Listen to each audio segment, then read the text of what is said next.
الحمد لله رب العالمين والصلاة والسلام على أشرف خلق الله وسيد المرسلين وعلى آله وصحبه أجمعين. رب اشرح لي صدري ويسر لي أمري واحلل عقدة من لساني يفقهوا قولي. اللهم انفعنا بما علمتنا وعلمنا ما ينفعنا وزدنا علما.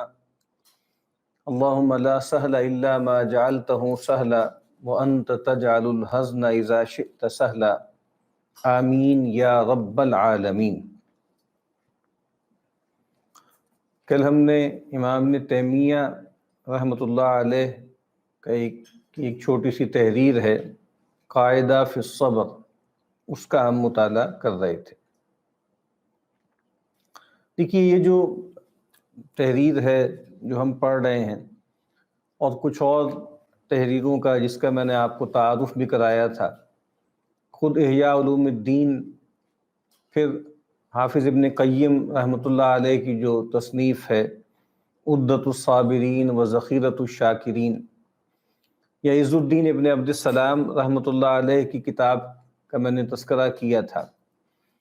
یہ جو ساری کتابیں ہیں، ان کی جو صنف ہے، جس کو انگریزی زبان میں ایک لفظ کہا جاتا ہے یونرا، یہ ایک خاص طرح کی صنف ہے کتابوں کی،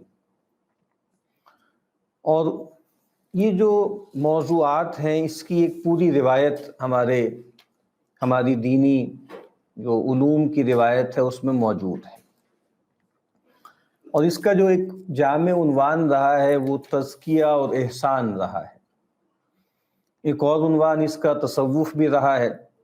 تصوف کا عنوان چونکہ کچھ بدنام سا ہو گیا، کچھ لوگوں کو اس سے وحشت بہت ہو جاتی ہے، تو اس وجہ سے بہتر عنوان اس کا یہ ہے کہ یہ علم التزکیہ ہے، علم تہذیب النفس ہے، علم تزکیۃ الاخلاق ہے، علم الاحسان ہے۔ اور مرور زمانہ سے ہمارے ہاں یہ معاملہ ہوا ہے کہ علم دین کو کچھ خاص معنوں میں ہم کہہ سکتے ہیں، پوری طرح یہ بات ٹھیک نہیں ہے، لیکن ایک خاص معنوں میں علم دین کو علم الفقہ تک گویا ریڈیوس کر دیا گیا۔ اور علم الفقہ کیا ہے؟ جس کو علم الحلال والحرام کہا جاتا ہے، اور یہ ہمارے دینی علم کی جو پوری روایت ہے اس کا ایک بہت بڑا حصہ ہے، اور ہر مسلمان کی زندگی سے بہت زیادہ متعلق ہے، اور ہر دور میں ریلیونٹ ہے۔ یعنی ہر مسلمان کو اللہ کی بندگی کرنی ہے، اللہ کی بندگی کی راہ پر چلنا ہے، تو یہ جاننا کہ اللہ کی مرضیات کیا ہیں اور اللہ تعالیٰ کن چیزوں سے ناراض ہوتے ہیں، اس کا جو قانونی بیانیہ ہے اس کو فقہ بولتے ہیں۔ لیکن بہرحال یہ کل دین کا نمائندہ نہیں ہے یہ علم۔ ہمارے اکابرین نے، علماء نے، اسلاف نے، جو بہت ایک مشہور حدیث ہے جس کو حدیث جبریل بھی کہا جاتا ہے، حدیث احسان بھی کہا جاتا ہے، اور اس کو اس کی اہمیت کی بنیاد پر ام السنہ بھی کہا گیا ہے۔ ہمیں معلوم ہے قرآن مجید کی ایک سورت ہے جس کو ام القرآن کہا جاتا ہے، یعنی سورہ فاتحہ۔ اس کے مختلف نام ہے، کافیہ بھی ہے، شافیہ بھی ہے، اور بھی اس کے کئی عنوانات ہیں، لیکن ایک اس کا لقب آپ کہہ لیجئے وہ یہ ہے کہ یہ ام القرآن ہے۔ گویا قرآن مجید کی جڑ بنیاد ہے، اور پورے قرآن مجید کے مضامین کا گویا ایک خلاصہ ہے، ایک مقدمہ ہے، ایک پریمبل ہے۔ اسی طریقے سے علماء یہ فرماتے ہیں کہ حدیث کا جو پورا مجموعہ ہے، اس کا جو کارپس ہے، اس میں تقریباً ایسی ہی قدر و قیمت، ایسا ہی مرتبہ اس حدیث کو حاصل ہے جس کو حدیث جبریل کہا جاتا ہے، اور میں نے کہا کہ اس کا جو عنوان ہے وہ ام السنہ بھی ہے۔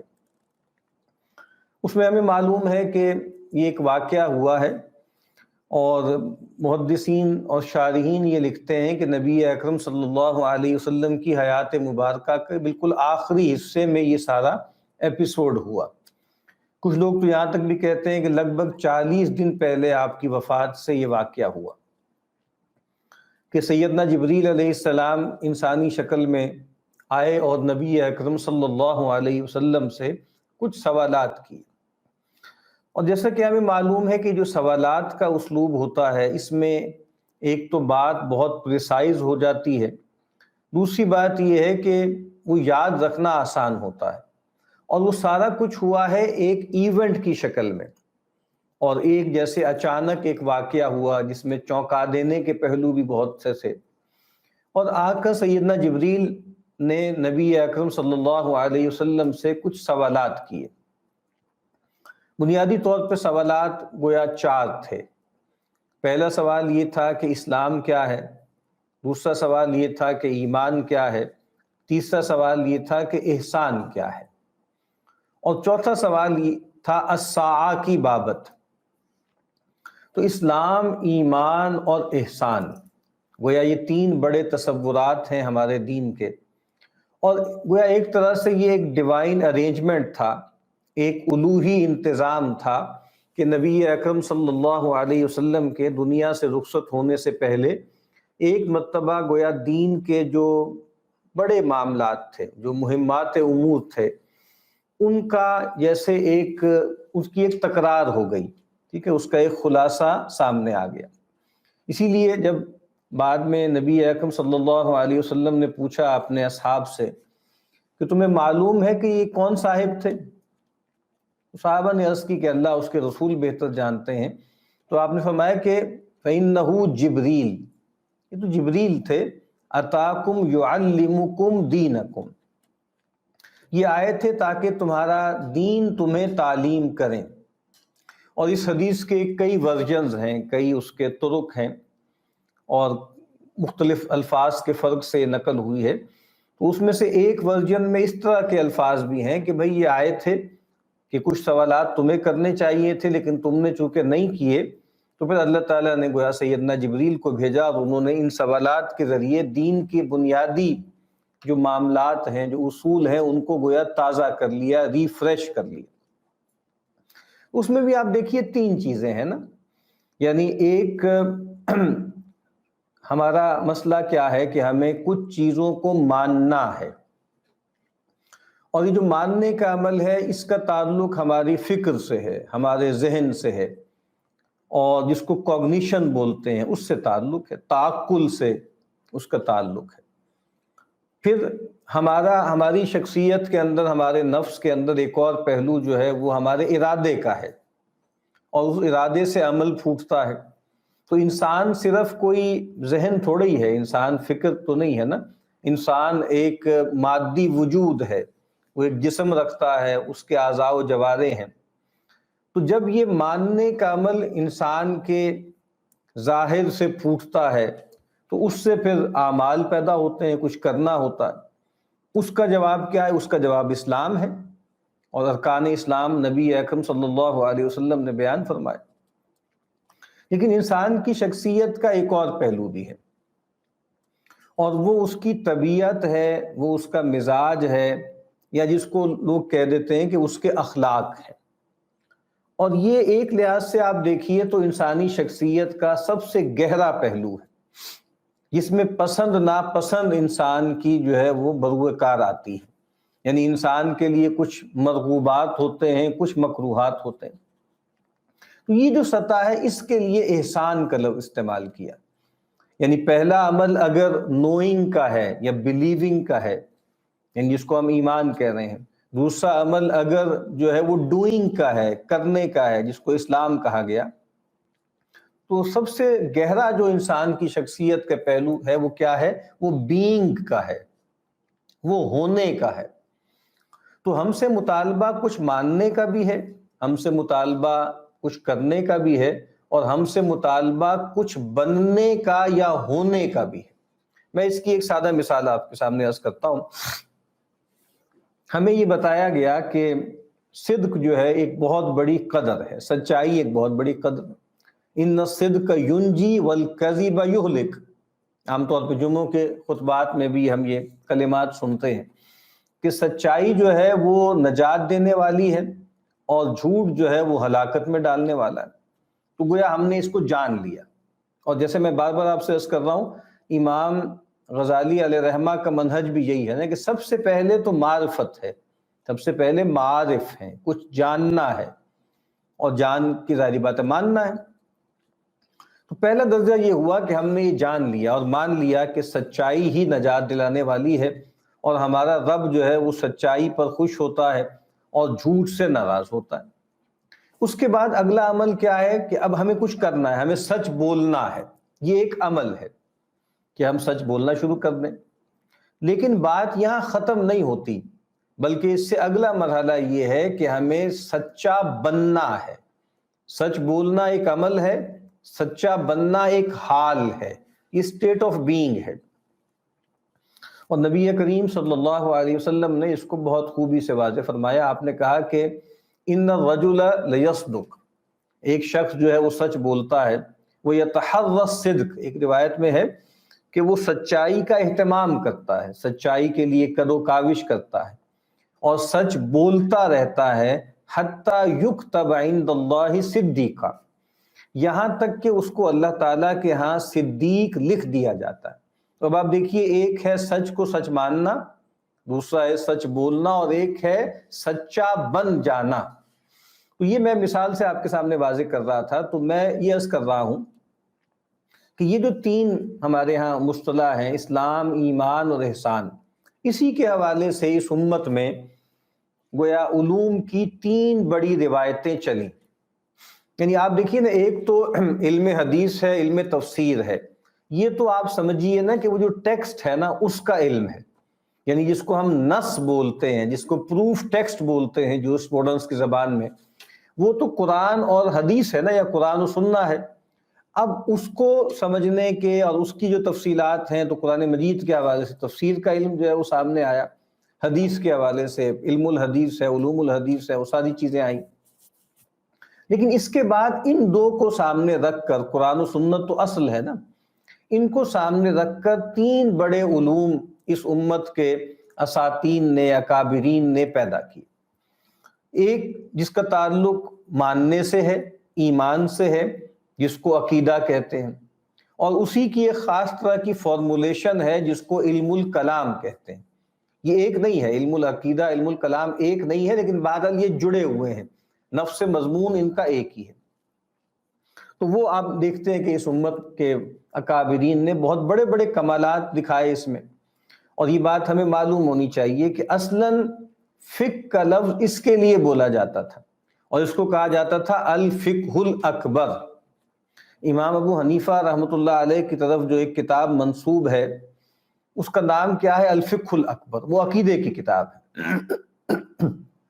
تو ایک تو بنیادی طور پر یہ علم ہے، یہ چلا آگے، اور اس کو الفقہ الاکبر کیوں کہا گیا ہے کہ یہ پیوٹل ہے، یہ بنیادی ہے۔ بالکل ابتدائی گفتگو میں نے یہ بات عرض کی تھی نا کہ اللہ تعالیٰ کا اپنے بندے سے سب سے پہلا جو مطالبہ ہے نا، وہ کچھ ماننے کا ہے۔ فَعْلَمْ أَنَّهُ لَا إِلَهَ إِلَّا اللَّهُ، جان لو کہ اللہ کے سوا کوئی معبود نہیں ہے۔ عمل کرنا، اور جس کو امتثال امر کہتے ہیں، وہ بعد میں ہے۔ اور بادل ایک، اگر میں فلسفے کے طالب علم کے طور پر بھی عرض کروں نا، تو ایک تصور اس کو کہا جاتا تھا پرانے زمانے میں تھیوریا، یا جس کو ڈوکسا بھی کہا گیا، اور ایک چیز ہے جس کو پریکسس کہتے ہیں، جس کو عمل کہتے ہیں۔ تو ایک چیز ایسی ہے جس کا تعلق جاننے سے ہے، ماننے سے ہے، اور ایک چیز ہے جس کا تعلق عمل سے ہے۔ تو جاننے اور ماننے والی چیز بڑھیا ہوتی ہے، اور عمل والی چیز اس کی نسبتاً کم تر ہوتی ہے۔ تو بہرحال ایک ماننے کے کا جو پوری تفصیل ہے، اس کو جو ہے عقیدہ کہا گیا، علم الکلام کہا گیا۔ جو کرنا ہے، عمل کرنا ہے، اعضاء و جوارح سے اللہ کی بندگی کرنی ہے۔ اب نماز پڑھنی ہے، نماز کے لیے طہارت ہے، طہارت کے آداب ہیں، شرائط ہیں، مکروہات ہیں، نماز کی تفصیل ہے، زکوٰۃ دینی ہے، روزہ رکھنا ہے، حج کرنا ہے، بیع و شرع کرنی ہے، اور پھر جو ہے وہ آئلی معاملات ہیں، پھر حکومت کے معاملات ہیں، پھر بین الاقوامی معاملات ہیں۔ تو اس کے اندر جو سارا قانونی پہلو ہے، اس کو اس زمانے میں کہا جاتا تھا الفقہ الاصغر، جس کو آج ہم فقہ کے نام سے جانتے ہیں۔ بہت ہی ضروری علم ہے، اور کسی بھی دور میں ریڈنڈنٹ نہیں ہو سکتا، کسی بھی دور میں اس کی اہمیت کم نہیں ہو سکتی۔ جب تک اللہ کے بندے موجود ہیں، اللہ کی بندگی کرنے والے موجود ہیں، اس کی ضرورت رہے گی۔ کہ اس بندگی کی تفصیلات کیا ہیں، اس کو کوڈیفائی کیسے کیا گیا ہے، ٹھیک ہے، اس کو فارملائز کیسے کیا گیا۔ تو یہ فقہ کا جو ہے وہ ڈسپلن چلا ہے۔ لیکن ایک تیسرا ڈسپلن اور ہے جس کا تعلق وہی میں نے عرض کیا طبیعت سے ہے، مزاج سے ہے، اخلاق سے ہے۔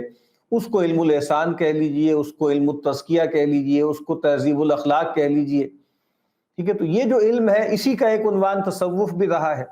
تو اس پر بھی غیر معمولی لٹریچر جو ہے وہ ڈیولپ ہوا، اور اس کے بارے میں لوگوں نے کلام کیا اور گفتگویں کی، اور اس کو مستقل موضوع بنایا گیا۔ ہمارے اکابرین میں آپ کو معلوم ہے حسن بصری رحمۃ اللہ علیہ، وہ اس کے لیے معروف تھے، وہ کلام اس طرح کا کیا کرتے تھے۔ پھر حارث المحاسبی، ان کی کئی کتابیں ہم تک پہنچی ہیں، میں نوٹ کیا تھا تقریباً 263 ہجری جو ہے 263 ہجری میں ان کا انتقال ہوا، اور ان کی کئی کتابیں ہیں۔ رسالۃ المسترشدین ان کی ایک کتاب ہے، کتاب الرعایہ لحقوق اللہ ان کی ایک کتاب ہے، کتاب الوصایا ان کی ایک کتاب ہے۔ اس کا موضوع یہی علم ہے، علم التزکیہ، علم الاحسان، ٹھیک ہے، علم تہذیب الاخلاق۔ پھر اسی طریقے سے میں چاہ رہا تھا کہ میں کچھ کتابوں کا نام آپ کے سامنے رکھوں، جس سے میں بتانا ہی چاہ رہا ہوں کہ یہ جو علم ہے، ٹھیک ہے، علماء کے ہاں اور خاص حلقوں میں اس کا بیان ہوتا ہے، لیکن یہ گویا بہت زیادہ علم لوگوں کے سامنے شائع و ذائع نہیں ہے۔ تو اس کی ضرورت ہے اس دور میں۔ ہر زبان میں اہل عرب کے ہاں یہ چیزیں موجود ہیں، اور چونکہ ہمارے علم کی ساری روایت جو ہے وہ عربی زبان ہی سے چلی ہے، ابھی بھی بہت سی کتابیں، بڑی کتابیں عربی ہی میں ہیں، کچھ کتابوں کے ترجمے ہو چکے ہیں۔ لیکن میں بس یہ عرض کر رہا تھا کہ کچھ لوگ بہرحال ہر دور میں ایسے چاہیے، ہر خطے میں، ہر علاقے میں، ہر زبان بولنے والوں میں، کہ جو اس علم کو بھی تازہ رکھیں، اس علم کو بھی زندہ رکھیں، اور یقیناً ایسے لوگ ہیں، لیکن نسبتاً اس پر توجہ کم ہے۔ سب سے بڑھ کے توجہ فقہ پر ہے، اس کے بعد توجہ علم کلام پر ہے، عقیدے پر ہے، لیکن نسبتاً فقہ کی نسبت کم ہے۔ لیکن یہ جو پہلو ہے یہ بہت زیادہ دب گیا ہے، یہ گویا اس کی طرف جو ہے وہ توجہ نسبتاً کم ہے۔ تو ایک تو میں نے حارث المحاسبی رحمۃ اللہ علیہ ان کی کچھ کتابوں کا تذکرہ کیا۔ پھر ایک اور جو کئی ہمارے ہاں لوگ ملتے ہیں، مثلاً ایک کتاب جو ہے وہ قوت القلوب ہے، ابو طالب مکی، یہ تقریباً 387 ہجری میں ان کا انتقال ہوا۔ میں بس سر ٹائٹل پڑھ کے آپ کے سامنے رکھتا ہوں تاکہ اس سے اندازہ ہو جائے نا کہ یہ کس نوعیت کی کتاب ہے۔ اس کتاب کا نام ہے قوت القلوب فی معاملۃ المحبوب و وصف طریق المرید الی مقام التوحید۔ اب دیکھیے یہ جو عنوانات ہیں نا، یہ بجائے خود اب اجنبی ہیں ہمارے بہت سے ان لوگوں کے لیے بھی جو دینی علم پڑھتے پڑھاتے ہیں۔ تو قوت القلوب، ایک لفظ قوت ہے، وہ تو طاقت کے معنوں میں آتا ہے، اور قوت کہتے ہیں جیسے سسٹیننس کو، قوت کہتے ہیں غذا کو۔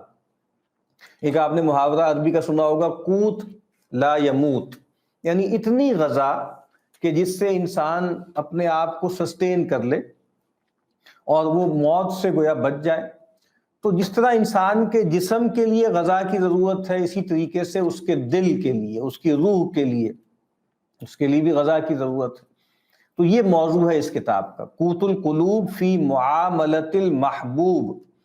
المحبوب کون ہے؟ المحبوب اللہ سبحانہ و تعالی ہے، اور یہ کوئی صوفیانہ بات نہیں ہے، یہ قرآن مجید سے بالکل مستفاد ہے۔ والذین آمنوا اشد حبا للہ، کہ وہ لوگ کہ جو ایمان لانے والے ہیں وہ اللہ تعالیٰ کی محبت میں شدید ترین ہیں۔ ووصف طریق المرید الی مقام التوحید، اور جو مرید ہے، اللہ کا ارادہ کیے ہوئے ہے، اللہ ہی کو اپنا منتہا بنائے ہوئے ہے، اس کے لیے راہ کیا ہے کہ وہ مقام توحید تک اپنے آپ کو پہنچائے۔ اب دیکھیے یہ جو بات ہے یہ بھی آپ کو اندازہ ہونا چاہیے کہ اس لٹریچر میں انسانوں کو مراتب میں تقسیم کیا جاتا ہے، اور اس طرح کے لٹریچر پر ایک اعتراض بھی جدید کچھ لوگ کرتے ہیں، اسلامک ماڈرنسٹ بھی کرتے ہیں، کہ یہ لگتا ہے کہ جیسے بہت ایلیٹسٹ ہے۔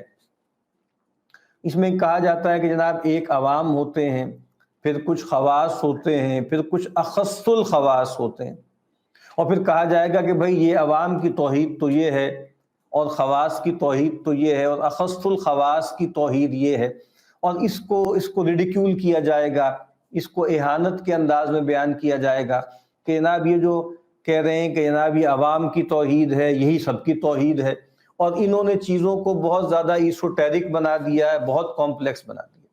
تو یہ سادہ لوہی کی باتیں ہیں، یعنی قل هو اللہ احد ایک آیت ہے، لیکن یہ بات کہ اے نبی کہہ دیجئے کہ وہ اللہ ایک ہے۔ تو یہ جو توحید ہے اس کی ریئلائزیشن، جس کو تحقیق بولتے ہیں، کیا یہ سب لوگوں میں ایک جیسی ہوتی ہے؟ یعنی احد کا مطلب ایک ہی ہوگا، دو تو نہیں ہو سکتے بھائی، تین بھی نہیں ہو سکتے، پانچ بھی نہیں ہو سکتے، یہ سب میں مشترک ہے۔ لیکن اس کی ریئلائزیشن جو سیدنا ابوبکر صدیق رضی اللہ تعالی عنہ کے قلب و ذہن میں ہے، وہ ایک عام صحابی کے ہاں بھی نہیں ہے، کجا آج کے کسی آدمی کے اندر ہو۔ اور اللہ کی توحید کا ادراک، اس کا احساس، اس کے جو احوال ہیں، آج ایک عام آدمی میں مختلف ہوں گے، ایک اللہ والے میں مختلف ہوں گے، ایک عامی میں مختلف ہوں گے، ایک عالم میں مختلف ہوں گے۔ اس کے باوجود کہ جو بنیادی اس کا مفہوم ہے وہ یکساں ہے، ایک کا مطلب دو کبھی نہیں ہو سکتا۔ تو کہنے کا مطلب یہ ہے کہ اس معاملے میں بہت بچپنے کا اور سادہ لوہی کا ثبوت دیا جاتا ہے۔ جب اس طرح کی باریکیوں کا جو کلام سامنے آتا ہے تو وہ لوگ کہتے ہیں کہ یہ پتہ نہیں کیا باتیں ہو رہی ہیں، اور گنجلک بنا دیا ہے، اور جناب یہ عجیب چیستان بنا دیا ہے۔ تو آپ کی سطح اتنی پست ہو چکی ہے، ذہن کی بھی، وجود کی بھی، کہ آپ ان چیزوں کو سمجھنے کی اہلیت ہی نہیں رکھتے۔ اور یہ جو خاص طرح کی فلیٹنس ہے لوگوں میں، یہ تو جدیدیت میں آئی ہے، اس سے پہلے تو کبھی تھی ہی نہیں۔ انسانوں میں مراتب ہوتے ہیں، ہمیشہ سے رہے ہیں۔ نبی اکرم صلی اللہ علیہ وسلم کی ایک حدیث ہے، آپ نے فرمایا کہ بھائی انسانوں کی مثال جو ہے وہ تو 100 اونٹوں کی سی ہوتی ہے، اور کہا کہ 100 اونٹوں میں سے کوئی ایک آدھ ہی جو ہے وہ بار برداری کے اور حمل کے اور جو ہے بوجھ اٹھانے کے قابل ہوتا ہے۔ انسان بھی ایسے ہی ہوتے ہیں، انسان ہمیشہ ایک جیسے نہیں ہوتے۔ تو بہرحال میں نے آپ کے سامنے ایک کتاب کا عنوان رکھا، اس کا ترجمہ تھوڑا بیان کیا۔ پھر امام القشیری رحمۃ اللہ علیہ، جو 465 ہجری میں جن کی وفات ہے، ان کا رسالہ قشیریہ بہت معروف ہے۔ پھر جو ہے امام یا شیخ الکلابازی ہیں، ان کی کتاب ہے التعارف لمذہب اہل التصوف۔ یہ جو امام کلابازی ہیں، یہ 380 ہجری میں ان کا انتقال ہے۔ اور پھر کتاب اللمع فی التصوف، ابو نصر سراج ان کی کتاب ہے، یہ جو صاحب ہیں وہ 387 جو ہے وہ ہجری میں ان کا انتقال ہوا۔ تو بہرحال یہ جو لٹریچر ہے یہ چلتا چلا آ رہا ہے، اور یہ اس پہ کلام ہوتا ہے۔ پھر آپ دیکھتے ہیں کہ امام سہروردی کی کتاب ہے عوارف المعارف، پھر جو ہے شیخ علی حجویری کی کتاب جو ہے وہ کشف المحجوب ہے، وہ کتاب ہے۔ پھر ابھی میں تھوڑا تذکرہ کروں گا امام ابن تیمیہ علیہ رحمہ کا، جب ہم یہ پڑھ لیں گے تو حافظ ابن قیم علیہ رحمہ ان کو ان مضامین سے بہت دلچسپی ہے، اور غیر معمولی کلام انہوں نے ان چیزوں پر کیا ہے۔ تو بہرحال میں بس یہ عرض کر رہا تھا کہ یہ جو ژانرا ہے، یہ جو پوری ایک صنف ہے ہماری کتب کی، اس پر سے توجہ ذرا کم ہو گئی ہے۔ اور شاید جو ہمارا ایک بڑا کرائسس ہے اس وقت، وہ کرائسس جو ہے وہ علمی تو یقیناً ہے، لیکن وہ مورل زیادہ ہے، وہ اخلاقی زیادہ ہے۔ ہمارے قریب کے دور کے ایک صاحب ابھی حیات ہیں، بڑے صاحب علم ہیں، نقیب العطاس، ملیشیا میں ہوتے ہیں، کافی بوڑھے ہو گئے ہیں۔ تو انہوں نے ایک زمانے میں یہ بات کہی تھی، اور وہ بات کافی حد تک ٹھیک تھی، ریلیونٹ تھی، کہ اس وقت جو امت کا ایک بڑا مسئلہ ہے نا، وہ ایک تو مسئلہ ہے وہ لیجیٹیمیسی کا ہے، یا لیجیٹیمائزیشن کرائسس ہے، اور بنیادی کرائسس علم کا کرائسس ہے۔ اور وہ کہتے ہیں کہ علم کے کرائسس میں بھی جو اصل چیز ہے وہ کرائسس ان ادب ہے، وہ مسئلہ ادب کا ہے۔ اور مسئلے ہمارے اصل میں ہیں ہی یہ دو، علم اور اخلاق، ٹھیک ہے، یا تعلیم اور تربیت، یہ ہمارے دو مسئلے ہیں۔ یہ سیدنا عبداللہ ابن عباس رضی اللہ تعالی عنہما نے، قرآن مجید کی آیت ہے مشہور سورہ تحریم کی، کہ یا ایھا الذین آمنوا قوا انفسکم واہلیکم نارا، کہ اہل ایمان بچاؤ اپنے آپ کو، اپنے گھر والوں کو جہنم کی آگ سے۔ تو انہوں نے کہا کہ اس کا مطلب کیا ہے، کہ علموہم وادبوہم، کہ اپنے آپ کو، اپنے گھر والوں کو ان کی تعلیم کرو اور ان کی تأدیب کرو، ان کو علم سکھاؤ اور ان کو ادب سکھاؤ۔ تو بہرحال میں یہ عرض کر رہا تھا کہ اس وقت جو ایک بڑا کرائسس ہے جس سے ہم گزر رہے ہیں، وہ شعور کا بھی ہے یقیناً، لیکن شعور سے زیادہ وجود کا ہے، یعنی اخلاقی مسئلہ زیادہ بڑا ہے، علم کا مسئلہ اس کے تابع ہے۔ اور فضیل ابن عیاض، اگر میں غلط نہیں ہوں تو ان کا یہ قول بہت زیادہ مشہور ہے، وہ کہتے ہیں کہ نحن الی قلیل من الادب احوج الی قلیل من العلم، کہ ہم بہت تھوڑے، یعنی بہت زیادہ علم کے مقابلے میں بہت تھوڑے ادب کی ہمیں زیادہ ضرورت ہے۔ علم بہت زیادہ ہمیں درکار نہیں ہے، جو چیز جہاں پانی مر رہا ہے وہ کیا ہے؟ وہ ادب کا معاملہ ہے۔ اب ہم پہلے مکمل کرتے ہیں امام ابن تیمیہ رحمۃ اللہ علیہ کا جو ہم ایک چھوٹی سی تحریر پڑھ رہے ہیں، قاعدہ فی الصبر۔ کل میں نے غلطی سے کہہ دیا تھا کہ 17 انہوں نے بیان کیے، 17 نہیں ہے 20 ہیں، ان میں سے ہم نے ابھی تک میرا خیال ہے 4 پڑھے تھے، یہ 5 پڑھے تھے، یہ 4 ہی پڑھے تھے۔ امام صاحب نے تمہید باندھی، اس کے بعد فرمایا کہ کہا نا کہ صبر 3 طرح کا ہوتا ہے، اور پھر انہوں نے بہت گہری بات کی جو امام غزالی علیہ الرحمہ نے بھی کی ہے۔ اور میں جب حافظ ابن قیم علیہ الرحمہ کو پڑھتا ہوں نا تو مجھے صاف لگتا ہے کہ بہت سی چیزیں واضح طور پر امام غزالی سے مستفاد ہیں، ان سے لی گئی ہیں، اور ان کے ہاں ان کی جو روایت ہے اس سے اخذ کی گئی۔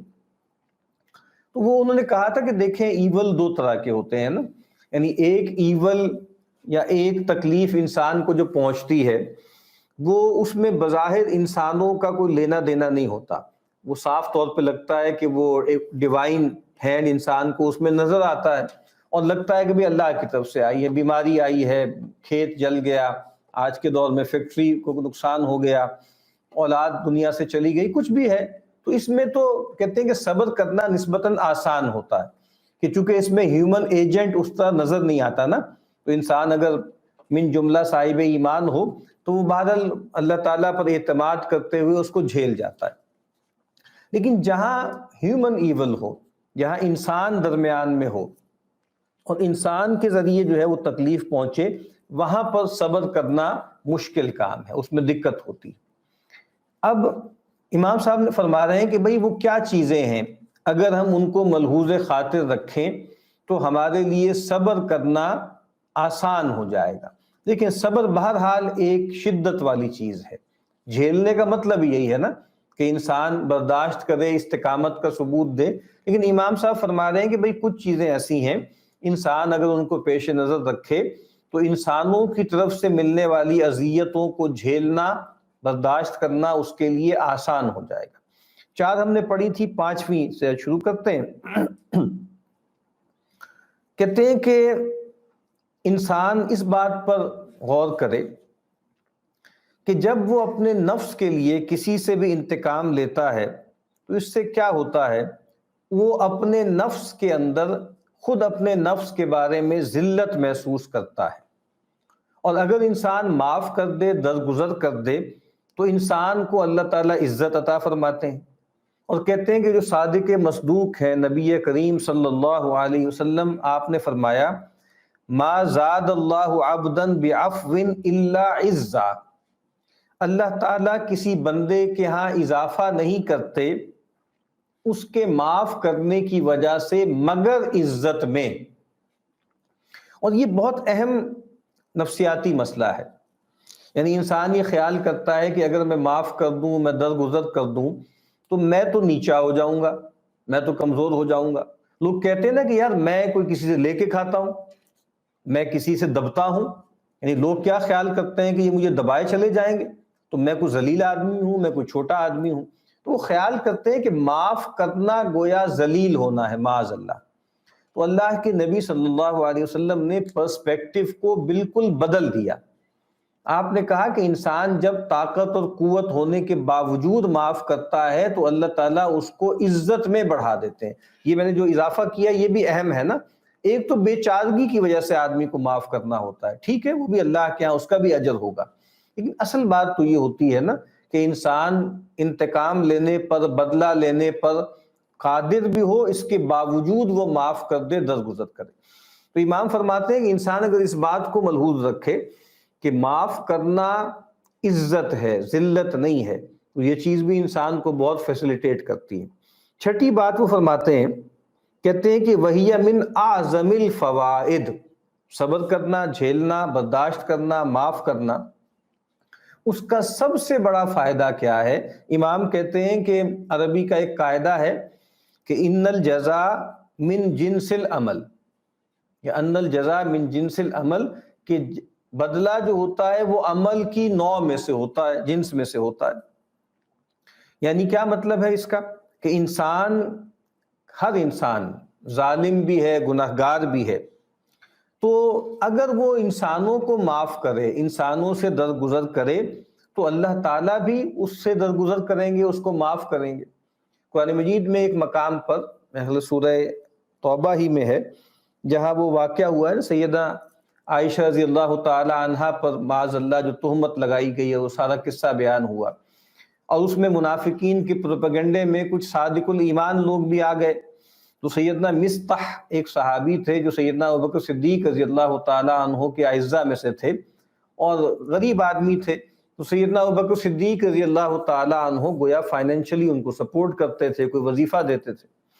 وہ بیچارے لپیٹ میں آ گئے اور وہ بھی ایسی باتیں کرنے لگ گئے، تو سیدنا ابوبکر صدیق رضی اللہ تعالی عنہ نے جلال میں آ کر یہ گویا قسم کھا لی کہ آج کے بعد سے میں اب اس کی مدد نہیں کروں گا۔ یہ تو احسان ناشناسی ہے کہ بھئی میں ان کے ساتھ ایسا معاملہ کر رہا ہوں اور وہ میری صاحبزادی پر اتنی گھناؤنی بات جو ہو رہی تھی اس میں شریک ہو گئے۔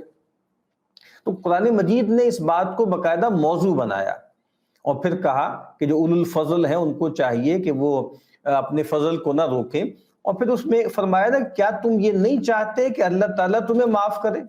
تو تمہیں بھی چاہیے کہ تم بندوں کو معاف کر دو۔ تو جیسے ہی آئے سیدنا ابوبکر صدیق رضی اللہ تعالی عنہ نے سنی، وہ پکار اٹھے کہ کیوں نہیں، ہم اے اللہ ہم چاہتے ہیں کہ اللہ تو ہمیں معاف کر دے۔ تو پھر میں نے بھی ان کو معاف کر دیا اور قسم کا کفارہ دیا، اور پھر جو ہے ان کا جو وظیفہ تھا وہ بحال کر دیا۔ تو یہ کتنی بڑی بات ہے کہ ہم سب یہ چاہتے ہیں، یعنی ہم کتنے گناہ گار ہیں، اس کے باوجود اللہ ہمیں معاف کر دیتا ہے، اور ہم مسلسل یہ چاہتے ہیں کہ ہماری کوتاہیوں، ہماری سرکشیوں کے باوجود اللہ ہمیں معاف کیے رکھے، تو ہم بھی اللہ کے بندوں کو معاف کرنے کی عادت ڈالیں۔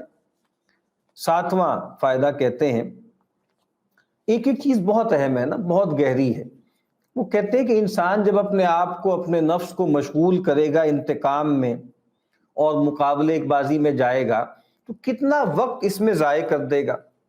اور ایک تو وقت کا ضائع ہونا ہے نا، دوسری بات امام کہتے ہیں کہ اس کا دل منتشر رہے گا، دل میں جماؤ ہی نہیں ہوگا، وقت بھی ضائع ہو رہا ہے، دماغ بھی منتشر ہے، ہر وقت آدمی کڑ رہا ہے، سوچ رہا ہے کہ بدلہ کیسے لینا ہے، اور کہتے ہیں کہ کتنی ہی اس کی اپنی مصلحتیں ضائع ہو جائیں گی اس کے چکر میں۔ اور آپ دیکھتے نہیں ہیں، یعنی مقدمے بازی آپ اپنے ملک میں دیکھ لیں نا، یعنی لوگ زیادتی کرتے ہیں، اور ظاہری بات ہے اس زیادتی کا بدلہ لینا تھرو پراپر چینل انسان کے لیے اس کو اس کا حق حاصل ہے۔ اور میں نے کل شاید اشارہ کیا تھا، کچھ جگہوں پہ شاید ایسا کرنا ضروری بھی ہوتا ہے، لیکن کتنے ہی لوگ ہیں بیچارے، ان کو پتہ بھی لگ جاتا ہے، اندازہ بھی ہو جاتا ہے کہ جو آدمی ہے جس کے ساتھ میرا معاملہ ہے وہ بہت تگڑا ہے اور بہت طاقتور ہے، اور میں شاید ساری زندگی جو ہے وہ کچہری کے چکر ہی لگاتا رہوں گا، لیکن یہ میرا مسئلہ حل نہیں ہونا۔ تو امام اسی طرف توجہ دلا رہے ہیں کہ بھائی زندگی، ہم لوگ کہتے ہیں زندگی ایک دفعہ ہی ملتی ہے، ایک دفعہ ہی ملتی ہے، تو انسان کو اللہ سے تعلق قائم کر لے، کو اللہ کے بندوں کے ساتھ جو ہے ان کے حقوق ادا کر لے، بجائے اس کے کہ انسان جو ہے وہ سارا وقت جو ہے مقدمے بازی کی جو ہے وہ نظر کر دے، اسی میں لگ جائے۔ نمبر 8، وہ کہتے ہیں کہ جب انسان انتقام لیتا ہے، اور اصل میں وہ کیا کر رہا ہوتا ہے، اپنے نفس کے لیے انتصار کر رہا ہوتا ہے، یعنی اپنے نفس کے لیے بدلہ لے رہا ہوتا ہے۔ اب امام کہتے ہیں کہ دیکھیں ہمارے لیے اسوہ کون ہے؟ ہمارے لیے اسوہ ہے رسول اللہ صلی اللہ علیہ وسلم، اور جو مشہور حدیث میں آتا ہے نا کہ آپ کے بارے میں کہا گیا کہ من تقم رسول اللہ صلی اللہ علیہ وسلم لنفسہ، رسول اللہ صلی اللہ علیہ وسلم نے کبھی بھی اپنی ذات کے لیے انتقام نہیں لیا، الا ان تنتہک حرمت اللہ، ہاں اگر اللہ تعالیٰ کی حرمت کو پامال کیا جاتا تھا، اس پہ بٹا لگایا جاتا تھا، تو فینتقم للہ بہا، تو آپ پھر اس چیز کا، اس انتہا کی حرمت کا انتقام لیتے تھے اللہ کے لیے۔ ہم نے اپنے بڑوں سے ایک بات سنی ہے، اور وہ بات ظاہری بات ہے کہ بڑی قیمتی ہے، کہ کامل آدمی کون ہوتا ہے؟ کامل آدمی وہ ہوتا ہے کہ جس کے معاملات زیادہ سے زیادہ امپرسنل ہوتے جائیں، یعنی وہ اللہ واسطے ہوتے جائیں، یعنی اس کی خوشی غمی، اس کی محبت اور نفرت یہ اللہ کے لیے ہو جائے۔ یعنی دیکھیں ہمارا معاملہ کیا ہے کہ ہم سب اپنے حقوق کے معاملے میں بہت حساس ہیں، کہ یار اس نے مجھے کیسی بات کر دی، یہ ہے کون، اس کی حیثیت کیا ہے، اس کی اوقات کیا ہے، اور فلاں ہو گیا، یہ ہو گیا، وہ ہو گیا، اس نے مجھے گھور کے دیکھ لیا، اس نے مجھ سے تندی سے بات کی۔ تو یہ ہم اپنے نفس کے بارے میں حساس ہیں، اور ایک خاص درجے میں ہونا بھی چاہیے، ورنہ انسان کے اندر عزت نفس بھی ختم ہو جاتی ہے۔ لیکن بہت زیادہ آدمی حساس رہے اپنے بارے میں تو یہ اچھا رویہ نہیں۔ تو آئیڈیل کیا ہے جو پیغمبر صلی اللہ علیہ وسلم کے ہاں ہمیں ملتا ہے، کہ اپنی ذات کے لیے آپ بالکل بھی حساس نہیں تھے۔ ہاں اللہ کے دین کا معاملہ ہوا تو پھر آپ نے اللہ کے لیے بدلا دیا۔ تو یہاں پر بھی وہ کہتے ہیں کہ نبی، اور پھر آپ دیکھیں نا وہی جو میں نے پہلے بات کی تھی کہ ہمارا یہ احساس کہ یار ہم کوئی ہلکے لوگ تو نہیں ہیں، ہم کوئی کمزور لوگ تو نہیں ہیں، ہم ماڑے بندے نہیں ہیں کہ ہر آدمی آ کے ہمیں ذلیل کر جائے۔ تو آپ سوچئے کہ یہ جو شرف کا احساس ہے نا انسان کے اندر، امام کہتے ہیں یہ خود سوچو ذرا کہ تمام مخلوقات میں سب سے اشرف کون ہے، سب سے اعلیٰ کون ہے؟ رسول اللہ صلی اللہ علیہ وسلم ہے نا۔ آپ سے بڑھ کر تو شرف کسی کو حاصل نہیں ہے تمام مخلوقات میں، لیکن آپ صلی اللہ علیہ وسلم نے بھی اپنے لیے لوگوں سے انتقام نہیں لیا۔ نمبر 9 کہتے ہیں کہ اگر انسان کو اذیت دی گئی کسی ایسے کام میں جو وہ اللہ کے لیے کرتا ہے، یا اطاعت کے کام میں اس میں اذیت دی گئی، یا کسی گناہ سے بچنے میں اذیت دی گئی، تو کہا کہ اس پہ لازم ہے کہ وہ صبر کرے اور اس کو انتقام نہیں لینا چاہیے۔ کیوں؟ فَإِنَّهُ قَدْ أُوذِيَ فِي اللَّهِ، اس کو اللہ کے لیے اذیت دی گئی نا، فَأَجْرُهُ عَلَى اللَّهِ، تو اس کا اجر پھر اللہ کے ذمے ہے۔ یعنی اللہ واسطے کی اذیت پہنچی ہے اس کو، اللہ کی اطاعت کرنے میں اذیت پہنچی، اللہ کی نافرمانی سے بچنے میں اذیت پہنچی، اللہ کے راستے میں جہاد و قتال میں اذیت پہنچی، تو پھر چاہیے یہ نا کہ پھر وہ لوگوں سے بدلہ نہ لینا۔ اور یہ وہی بات ہے کہ وہ اس میں اپنے نفس سے ٹرانسینڈ کر جائے۔ اچھا اب وہ واقعہ معلوم نہیں اس کی ہسٹوریکل حیثیت کیا ہے، لیکن وہ گویا اس پوری بات کو پوری طرح واضح کر دیتا ہے۔ وہ سیدنا علی رضی اللہ تعالیٰ عنہ کا جو واقعہ ہے کہ وہ اپنے مقابل پر بالکل غالب آ گئے، اس کو پچھاڑ دیا، اس کے سینے پر بیٹھ گئے، اس کو گویا مارنے ہی لگے، تو اس بدبخت نے سیدنا علی رضی اللہ تعالیٰ عنہ کے منہ پر تھوک دیا۔ تو سیدنا علی رضی اللہ تعالیٰ عنہ نے ایک طرف ہو گئے، ہٹ گئے اور چھوڑ دیا اس کو، اور یہی کہا کہ دیکھو پہلے میں تم سے جو لڑ رہا تھا، میں تمہیں مارنے لگا تھا، وہ اللہ واسطے تھا، اس میں کوئی اور موٹیو شامل نہیں تھا، اس میں میرے نفس کی آمیزش نہیں تھی۔ لیکن جب 9 نمبر جو امام نے بیان کیا وہ یہی تھا کہ انسان اللہ کے لیے جب کوئی اذیت اٹھاتا ہے یا کوئی تکلیف اٹھاتا ہے تو پھر چاہیے یہ کہ اللہ تعالیٰ ہی سے اجر چاہے۔ اور امام کہتے ہیں کہ جو اللہ کے لیے کوئی چیز تلف ہوتی ہے نا، تو پھر اللہ تعالیٰ ہی گویا اس کا نعم البدل بھی عطا کرتے ہیں۔ اور کہتے ہیں کہ انسان کو چاہیے کہ اپنے اندر جماؤ پیدا کرے، اور کوئی بھی مرتبہ بغیر تکلیف کے، مصیبت کے حاصل نہیں ہوتا۔ ایک کچھ اشعار ہیں سیدنا علی رضی اللہ تعالیٰ عنہ کی طرف بھی منسوب کیے جاتے ہیں، امام شافعی رحمۃ اللہ علیہ کی طرف بھی منسوب کیے جاتے ہیں کہ بقدر قد تکتسب المعالی ومن طلب العلا سہر اللیالی ومن طلب العلا من غیر قد اضاع العمر فی شیء المحالی، کہ انسان جتنی قد و کاوش کرتا ہے نا اسی حساب سے، نسبت سے اس کو مرتبے حاصل ہوتے ہیں، اور جس کو بلندیاں چاہیے اس کو بہرحال راتوں کو جاگنا ہی پڑتا ہے، اور جو آدمی بلندی بھی چاہے، مرتبہ بھی چاہے، اور کوئی قد و کاوش بھی نہ کرنا چاہے، تو اس نے اپنی زندگی کو ایک محال چیز کے پیچھے ضائع کر دیا۔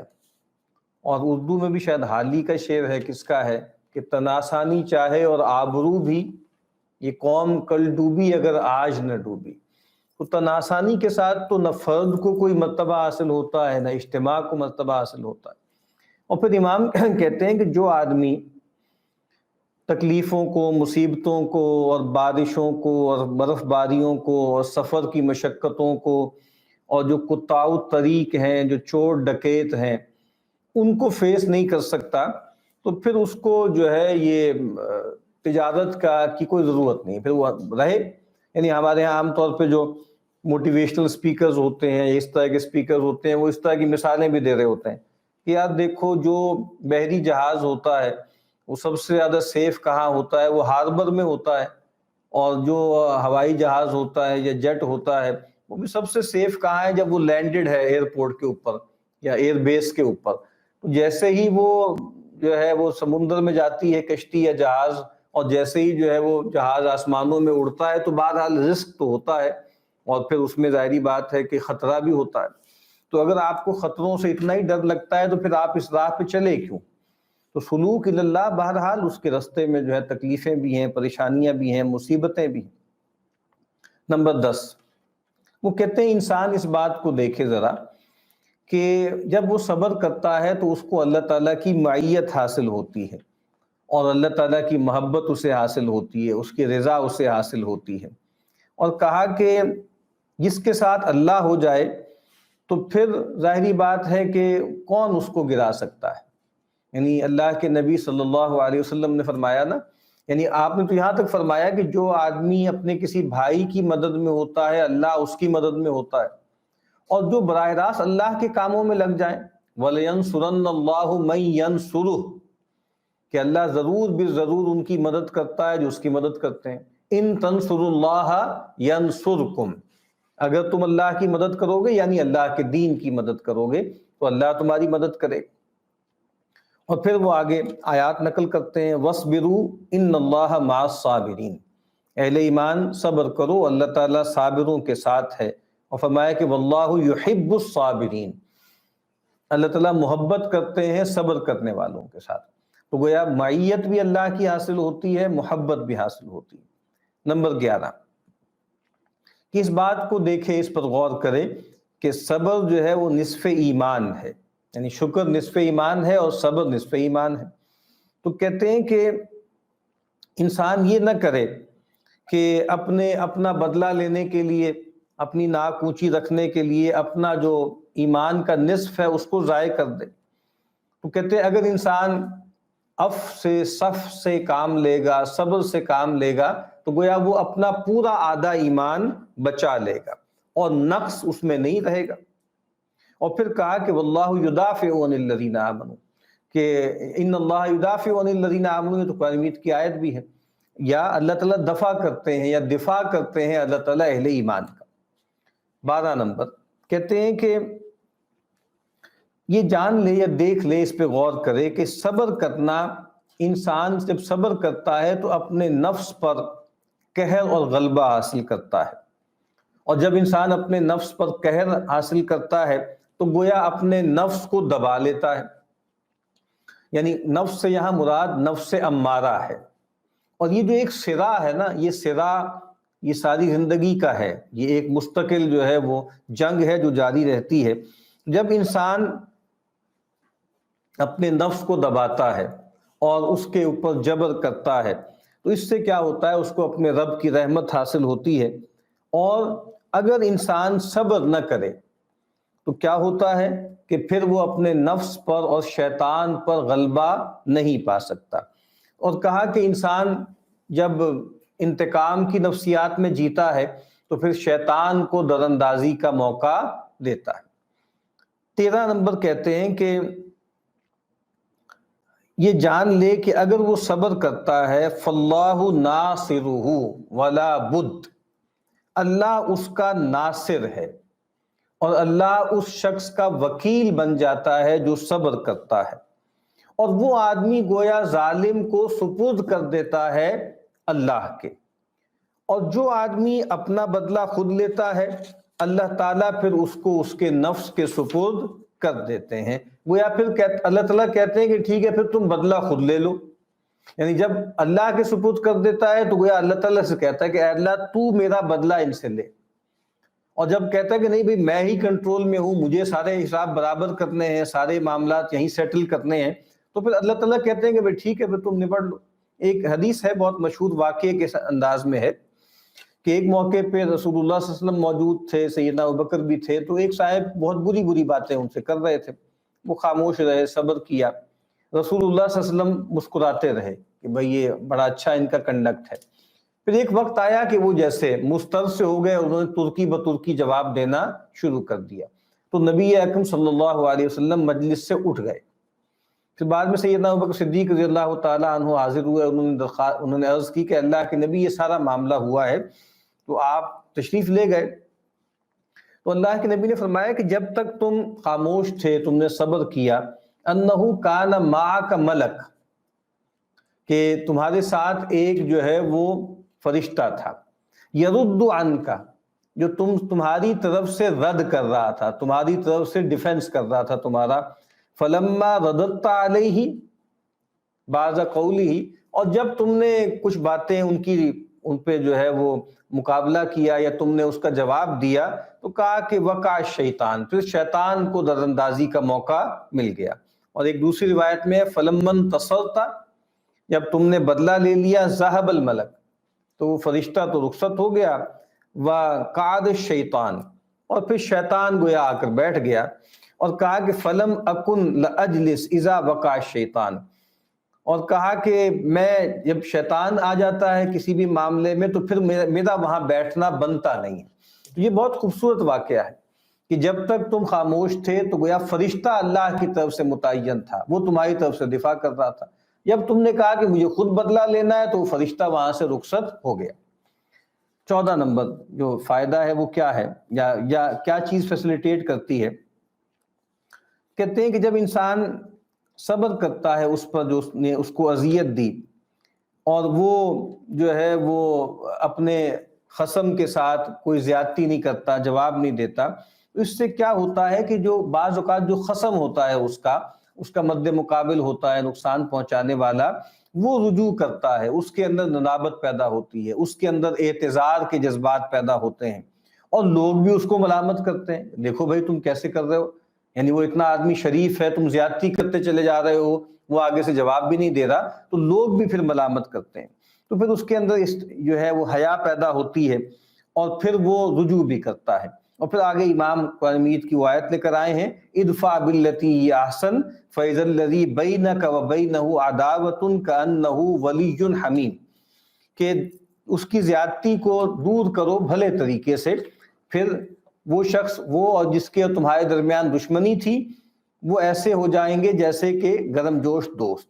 لیکن وما یلقاها الا الذین صبروا، یہ مرتبہ نہیں پا سکتے مگر وہی جو جھیلتے ہیں. وما یلقاها الا ذو حظ عظیم، اور اس مرتبے کو نہیں پاتے مگر بڑے نصیبے والے. 15 نمبر کیا ہے؟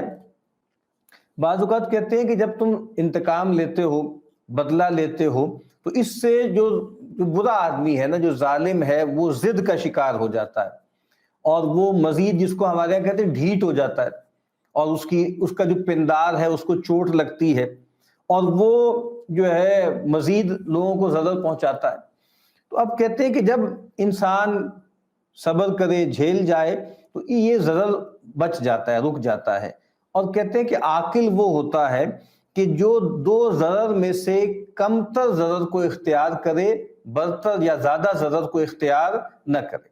تو کہا کہ جب انسان بدلہ لیتا ہے پھر وہ جو ہے آپ کو کہتے ہیں نا کہ چین ریئیکشن شروع ہو جاتا ہے، پھر وہ اور زیادتی کرتا ہے، آپ مقابلے میں پھر مقابلہ کرتے ہیں، پھر اور جو ہے بات آگے چلتی رہتی ہے. اور جیسے آپ کو معلوم ہے ہمارے ملک میں بھی، پنجاب میں بھی اور جگہوں پر بھی، KPKB میں بھی، بلوچوں میں بھی، اور ہر جگہ پر بعض اوقات کئی نسلوں میں جو ہے وہ دشمنیاں چلتی ہیں، اور وہ لوگ ایک دوسرے کو مارتے رہتے ہیں، اور جو ہے وہ قتل در قتل ہوتے چلے جاتے ہیں.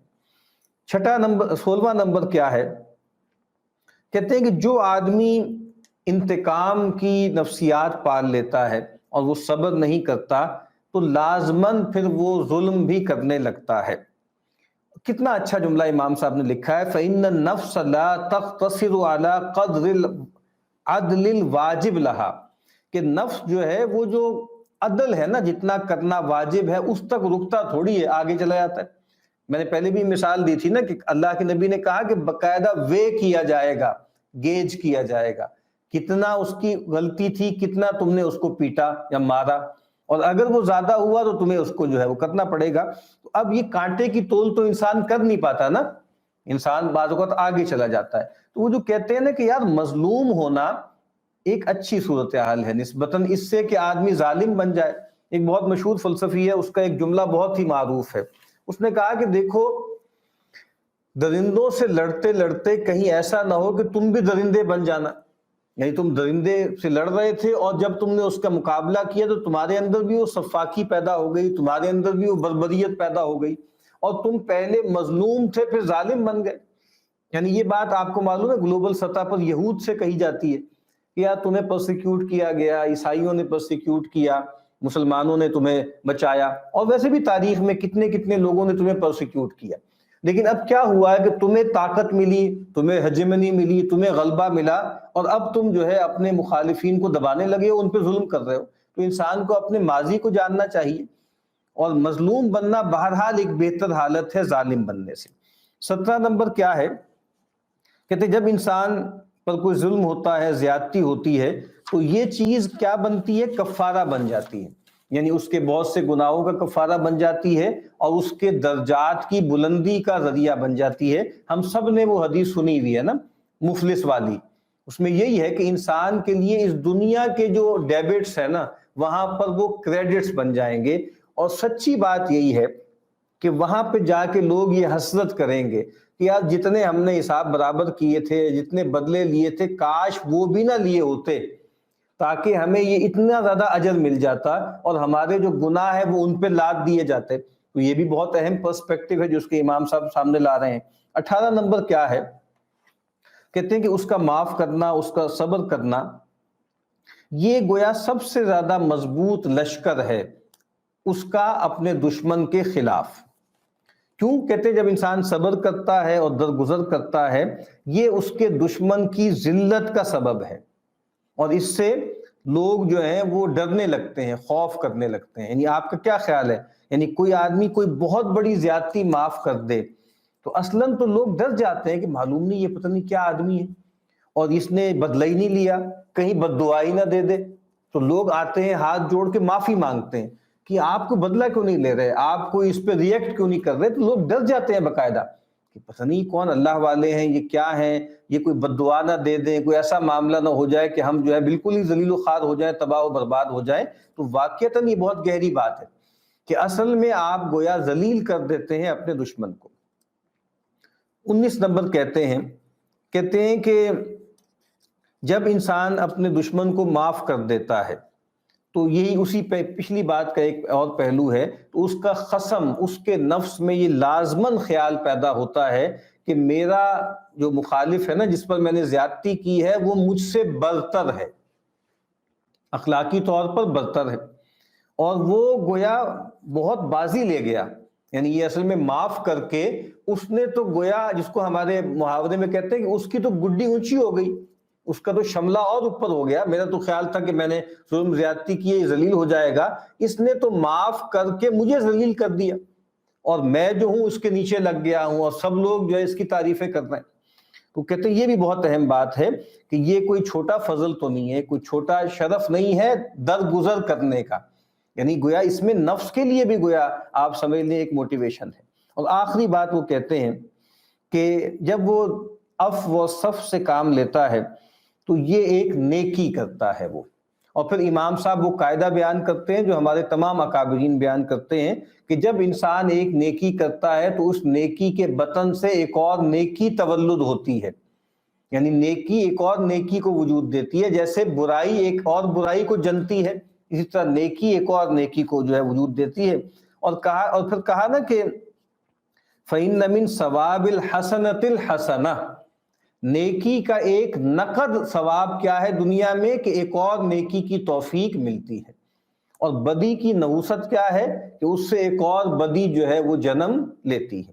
یہ امام صاحب نے 20 ایسے نکات بیان کیے ہیں کہ اگر انسان ان کو سامنے رکھے تو انسانوں کی طرف سے جو تکلیفیں اس تک پہنچتی ہیں، جو اذیتیں اس پر آتی ہیں، اس پر صبر کرنا، اس کو جھیلنا انسان کے لیے آسان ہو جاتا ہے، سہولت والا ہو جاتا ہے۔ اللہ تعالیٰ سے دعا ہے کہ ہمیں ان باتوں پہ عمل کرنے کی توفیق عطا فرمائے۔ وآخر دعوانا ان الحمد للہ رب العالمین۔